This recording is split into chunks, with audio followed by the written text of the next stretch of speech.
Welcome back to the deep dive. If you're here, you're looking for that clinical edge, that shortcut, and today we are doing a really surgical deep dive into Chapter 33.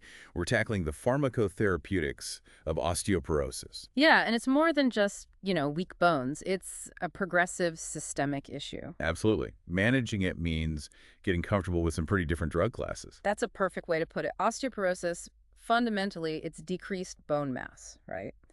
And the actual structure, the microarchitecture inside the bone, it deteriorates. Which leads straight to fragility and fractures. Exactly. And the scale is, well, it's huge. We're talking about 54 million Americans aged 50 plus. Wow. And the stat that always jumps out from the chapter is that 80% are women, mostly due to postmenopausal changes. That's type 1. Right, type 1. But we can't forget type 2, the senile type, hitting older men and women, or type 3, which is secondary to other conditions, or, crucially, medications. We definitely need to look beyond just postmenopausal women. Identify those other high-risk folks. Absolutely. So our mission today, we're going straight from that cellular imbalance, that bone remodeling problem, into the drugs. Okay, we'll cover the basic biology quickly, then really hit the dosing details, the quirks, the warnings, especially for those newer bone-building agents. Let's do it. All right, Part 1, Pathophysiology. So bone's always changing, this remodeling cycle. It's like a construction site, right? Pretty much. You've got your osteoblasts, or the builders, making new bone, and then you have osteoclasts, the demolition crew, breaking down old bone. And osteoporosis happens when demolition gets ahead of construction. That's the imbalance. Resorption outpaces formation, and that spongy trabecular bone. It takes the hit first. It's more metabolically active. Which brings us to that key molecular system, RANKL-OPG. It sounds complex, but it's central. It really is, because several major drugs target this exact system. Think about type I, postmenopausal osteoporosis, estrogen drops. Right. So RANKL, which basically tells osteoclasts go, go, go, gets upregulated. And OPG, the molecule that normally puts the brakes on RANKL, that gets suppressed. So the demolition crew goes into overdrive. Precisely. More osteoclasts, faster resorption. It accelerates things quite dramatically. Understanding that signaling is key. Okay, risk factors. We know the big ones. Age, female sex, Asian or white race, low body weight too. But what about those secondary risks, the red flags? Yeah, besides conditions like diabetes or hyperthyroidism, you have to look at medications. It's critical. Like steroids. Exactly. Long-term glucocorticoids are a big one. Specifically, if someone's on 5 milligrams or more of prednisone daily for over 3 months, that's a major flag. In others, the chapter mentions anticonvulsants, PPIs, even SSRIs. Yep, certain drugs in those classes too. If you spot those on a med list, you need to be thinking about screening, potentially sooner rather than later. Okay, which leads us perfectly into Part 2. Diagnosis, the DEXA scan, Dual-Energy X-ray Absorptiometry. That's the gold standard. It is, and it gives us two important numbers, the T-score and the Z-score. How do we interpret those? So the T-score compares the patient's bone density, their BMD, to a healthy young adult. That's the key one for diagnosis. If that T-score is minus 2.5 or lower, that's osteoporosis. Okay, minus 2.5 or less. And the Z-score? The Z-score compares them to people their own age, sex, and ethnicity. It's often more helpful for, say, premenopausal women or younger men where you wouldn't expect significant bone loss yet. Got it. So T-score drives the diagnosis. Now, who needs screening? The guidelines seem pretty clear. They are. All women 65 and up, all men 70 and up. Plus, younger folks, if they've already had a fragility fracture or have those risk factors we mentioned, like long-term steroid use. And we have to talk about the FRAX tool. Oh, absolutely. The fracture risk assessment tool. You can't really make informed treatment decisions without it, especially for people with osteopenia. Osteopenia being that T-score between minus 1.0 and minus 2.5. Exactly. FRAX is this computer algorithm. It takes various risk factors and calculates the 10-year probability of a major osteoporotic fracture, or specifically a hip fracture. And those probabilities guide treatment. Yes. If someone has osteopenia, but their 10-year hip fracture risk is 3% or higher, or their major fracture risk is 20% or higher, the guidelines say treat them. Okay, crucial tool.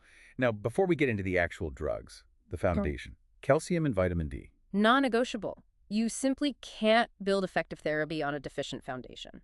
So how much do people need? For calcium, most adults need about 1,000 milligrams a day. But for women over 50 and men over 70, that bumps up to 1,200 milligrams daily. And there's a key point about taking it. Something about absorption. Yes, absorption is saturable. Your body can only absorb so much calcium at once, around 500 to 600 milligrams. Meaning you have to split up larger doses. You absolutely do. If someone needs 1,200 milligrams, they should take 600 milligrams twice a day, not all at once. And the type matters too, right? Carbonate versus citrate. Big difference in administration. Calcium carbonate, it's got more elemental calcium, about 40%, but it needs stomach acid to be absorbed well. So take it with meals. Correct. Calcium citrate, on the other hand, only has about 21% elemental calcium, but its absorption isn't acid-dependent. Meaning you can take it any time, even if you're on a PPI. Exactly. Much more flexible, especially for patients on acid-suppressing meds. Get that wrong, and you compromise the foundation. Okay, and vitamin D. For adults over 50, the National Osteoporosis Foundation recommends 800 to 1,000 international units, or IU, daily. What if someone's actually deficient, like their blood level is low? If their 25-hydroxyvitamin D level is below 30 nanograms per milliliter, that's deficiency. You need a high-dose replacement first, something like 50,000 IU once a week for maybe 8 to 12 weeks, then start the daily maintenance dose. Got it. Replenish first, then maintain. All right, let's move into the drugs. Part 3, the pharmacological arsenal. So we start treatment if there's a prior fracture or the T-score is make it 2.5 or lower, or if they have osteopenia plus that high FRAX score. Those are the main triggers from NOF. And broadly, we have two strategies. The anti-resorptive slowing down bone breakdown. Right, and the anabolics actually stimulating new bone formation. Let's start with the workhorses, the most common first-line agents. The bisphosphonates. Alendronate, risdronate, zoledronic acid. Yep, these are the heavy hitters.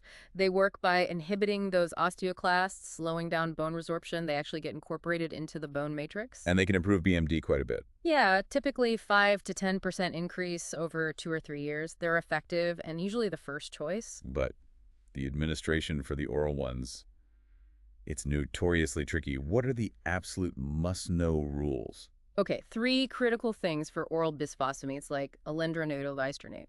1, take it first thing in the morning on an empty stomach. Okay. 2, take it with a full glass, like 8 ounces of plain water only. No coffee, no juice, nothing else. Plain water. Got it. 3, and this is crucial for safety, stay upright, sitting or standing for at least 30 minutes after taking it. For ibandronate, which is sometimes dosed monthly, it's 60 minutes. Why stay upright? To prevent it from refluxing and causing severe esophageal irritation or ulceration. It's a serious risk if not taken correctly. Oh, and rule number 4, really. Wait at least 30 minutes, sometimes longer depending on the specific drug, before eating, drinking anything else, or taking any other medications, especially calcium or antacids. Right, because absorption is terrible anyway, and other things interfere. Extremely poor absorption. You need to give it time alone. Separate calcium, iron, and antacids by at least 2 hours. It's a clinical minefield if patients don't get these instructions right. Beyond the immediate GI risks, there are longer-term concerns too, right? ONJ and atypical fractures. Correct. Osteonecrosis of the jaw, ONJ, is a rare but serious risk, particularly with IV bisphosphonates or higher doses used in cancer, but it can happen with oral therapy too. And atypical femur fractures, these unusual breaks in the thigh bone, are linked to long-term use, say, beyond 5 years. Which is why we sometimes consider drug holidays. Exactly. For lower-risk patients, after about 5 years of oral therapy or 3 years of IV zoledronic acid, you might pause the drug and reassess later. Also, a key contraindication: poor kidney function. Generally, avoid them if the creatinine clearance is less than 30 or 35 milliliter, depending on the agent. Okay. Lots to consider with bisphosphonates. What about other anti-resorptives? Raloxifene, the SERM? Raloxifene is interesting. It acts like estrogen on bone, reducing resorption, primarily protecting against vertebral fractures. Plus, it reduces invasive breast cancer risk. But there's a major downside. Yes, a black box warning for increased risk of blood clots, DVT, PE, and also stroke.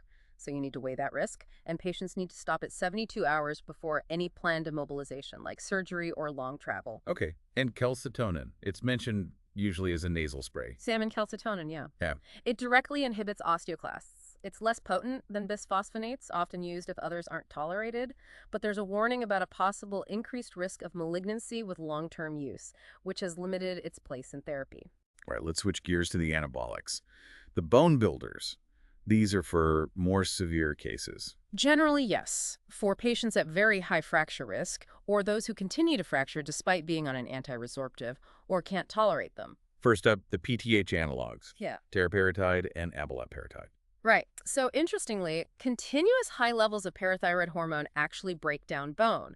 But giving these analogs as a once daily subcutaneous injection does the opposite. It stimulates the builders? It preferentially stimulates the osteoblasts. So you get rapid new bone formation, increased bone mass. It's quite effective.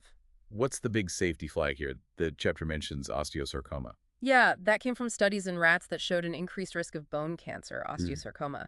Because of that, they're contraindicated in people with Paget's disease of bone, prior radiation therapy to the skeleton, or unexplained high alkaline phosphatase levels.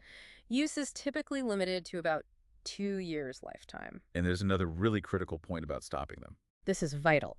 When you stop a PTH analog, the bone density gains can be lost very quickly, within a year even. Wow. So you build it up, then it just disappears. Unless you follow it immediately with an anti-resorptive agent, usually a bisphosphonate, to lock in those gains, you absolutely cannot just stop the anabolic therapy without a transition plan.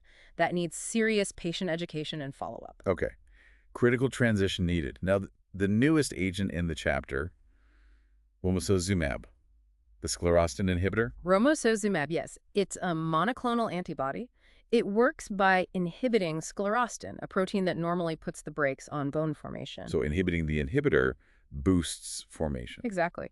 But it also seems to decrease resorption slightly, so it has this unique dual effect. Increases formation, AND, decreases breakdown. It's very potent. How's it given? It's a subcutaneous injection, 210 milligrams given once a month, but only for a total of 12 months.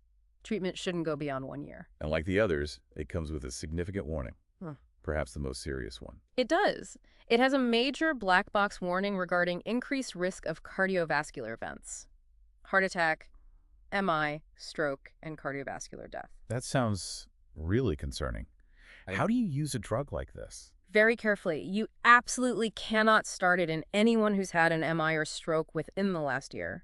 You have to weigh that potent dual mechanism against the significant CV risk, especially in older patients who often have underlying heart disease. It really limits who is an appropriate candidate. And like PTH analogs, you need to transition to an anti-resorptive after the 12 months are up. Another tricky transition. Okay, one more agent to cover, kind of bridging the categories. Yeah. Denosumab, the RANK Ligand inhibitor. It's listed as anti-resorptive. Correct. Denosumab is also a monoclonal antibody, but it targets RANK Ligand itself. Remember RANKL, the go signal for osteoclasts? Yeah? Denosumab blocks it, so it prevents osteoclasts from forming, functioning, and surviving. Very effectively shuts down bone resorption. I was dosed. It's quite convenient for patients, actually. A 60 milligram subcutaneous injection given just once every 6 months, usually administered in a clinic or doctor's office. Okay. But it shares a potential problem with the anabolics. Right. Something about stopping it. Yes, this is a huge point. Just like the PTH analogs, if you stop denosumab abruptly or even miss a dose significantly, you can get rapid bone loss.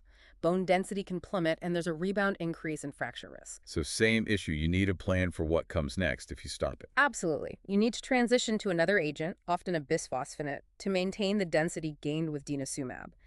It's not a drug you can just stop casually. That rapid rebound effect is a must-know. Wow. Okay, lots of options, lots of nuances. Let's try to pull this together in part 4 with a clinical scenario. The chapter has case study 2, patient AK. He's a 65-year-old white male, has rheumatoid arthritis, smokes, and importantly, he's on chronic steroids, 10 milligram prednisone daily. His T-score is NIA 2.0. Okay, so T-score of NIA 2.0 is technically osteopenia, not osteoporosis. Right. So does he need drug therapy?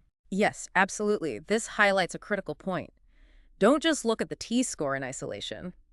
His long-term, relatively high-dose steroid use is a major secondary cause of bone loss. That factor alone pushes him into the high-risk category, according to the NOF guidelines, justifying treatment even with just osteopenia. Makes sense.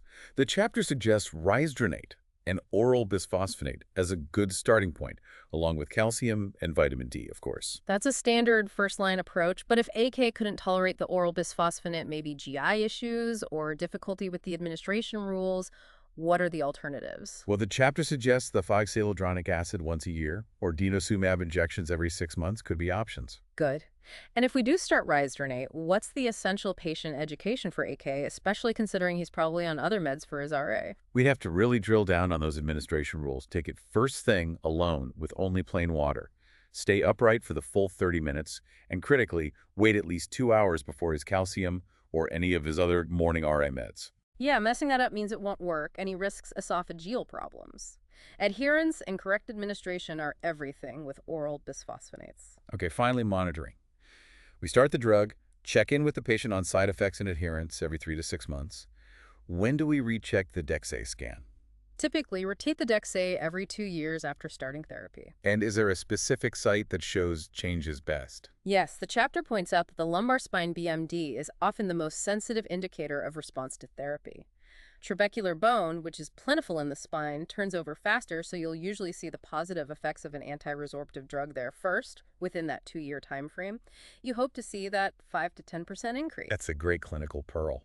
Okay, what a journey through this therapeutic landscape. We went from basic bone biology, RANKL and OPG, all the way to these complex monoclonals with dual actions and serious warnings. It really covers a lot. I think the key takeaway is, it starts with the foundation, maximizing calcium and vitamin D. Then you assess risk using the T-score in FRAX. Then you choose your strategy. Slow down breakdown with antiresorptives like bisphosphonates, or for high-risk patients, build new bone with anabolics. Always mindful of the specific risks and administration needs.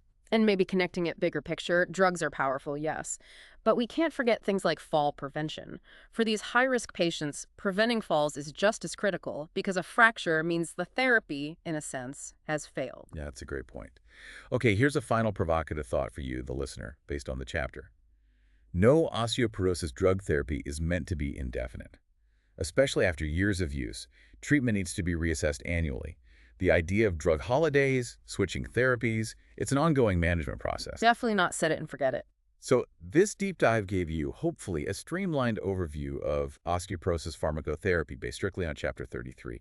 We really hope this helps your learning and makes this complex topic stick. Thank you for being a part of our little last-minute lecture family. Until next time.